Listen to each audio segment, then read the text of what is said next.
हाँ सचिवालय आए तो, हाँ आगे सचिवालय आए। मैं वो भेज दूंगा आपके पास, जो इन्होंने मेरा ख्याल ज्ञापन ज्ञापन तो है नहीं, ऐसी है पुरानी मांगे हैं वही।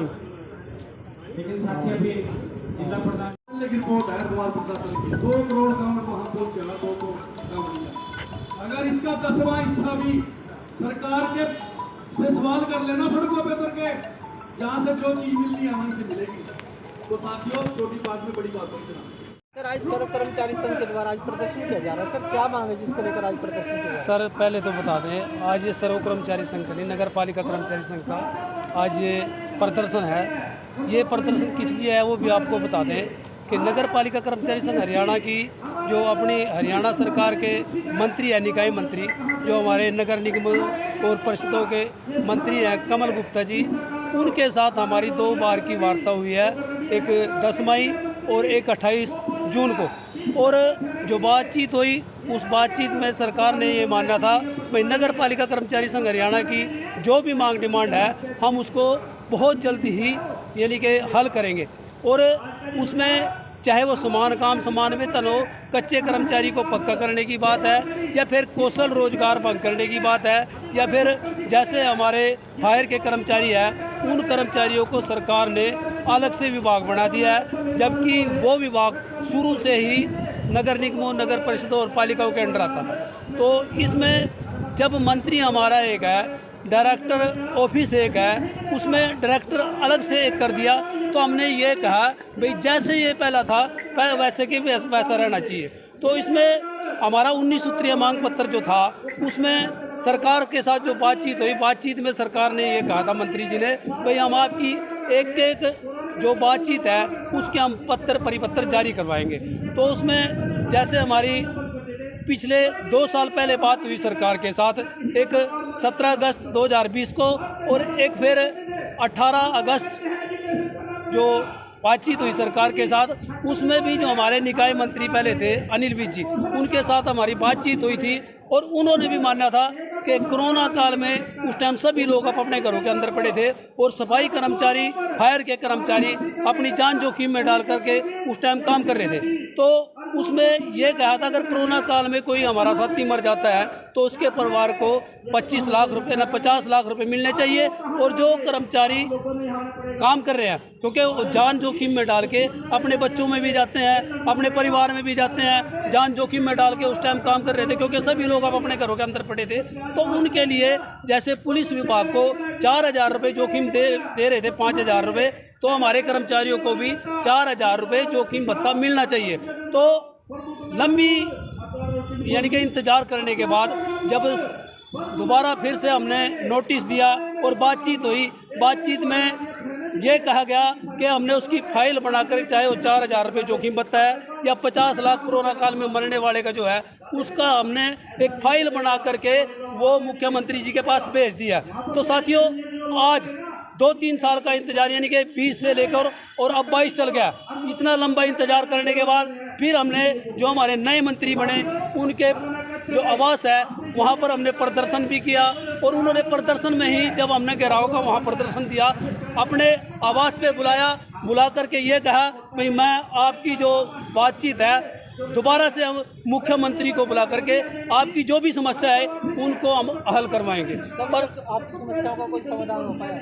अब तक जो ये 2 बार की नए मंत्री हमारे बने, उसका मंत्री जी के द्वारा कोई हल नहीं निकाला गया, इसलिए हमारे कर्मचारियों में बहुत ही आक्रोश है। आप क्या करोगे? अगर सरकार नहीं मानी तो अब ये हमारे प्रोग्राम चल रहे हैं, इन प्रोग्रामों के बाद 1 तारीख से दोबारा से हम जो हमारे एमएलए हैं, मंत्री हैं, उनके आवास पे जा कर के उनको ज्ञापन देंगे कि हरियाणा सरकार को आप ये बताएं मुख्यमंत्री को कि नगर पालिका कर्मचारी संघ का ये प्रोग्राम है और ये इनकी मांगे हैं, इनका या तो हल करो, नहीं तो उसके बाद ये ज्ञापन के बाद 20 और 21 को हमारा नगर पालिका कर्मचारी संघ हरियाणा का राज्य सम्मेलन है और उसी में ही 20 तारीख को हमने एक रैली भी बुलाई है रोहतक के अंदर।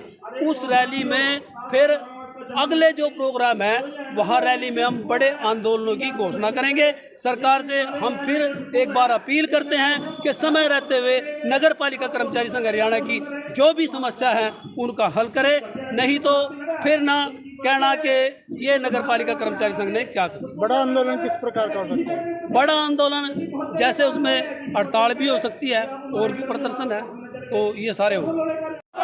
सरकार मुर्दाबाद मुर्दाबाद मुर्दाबाद। नगर पालिका कर्मचारी संघ हरियाणा जिंदाबाद जिंदाबाद जिंदाबाद। सड़क कर्मचारी संघ हरियाणा जिंदाबाद जिंदाबाद जिंदाबाद। बीजेपी की सरकार हाँ बर्बाद हाँ बर्बाद हाँ बर्बाद। धक्काशाही नहीं चलेगी नहीं चलेगी नहीं चलेगी। चोर बाजारी नहीं चलेगी नहीं चलेगी नहीं चलेगी। धन्यवाद साथियों का बढ़िया प्रोटेस्ट हुआ आपका।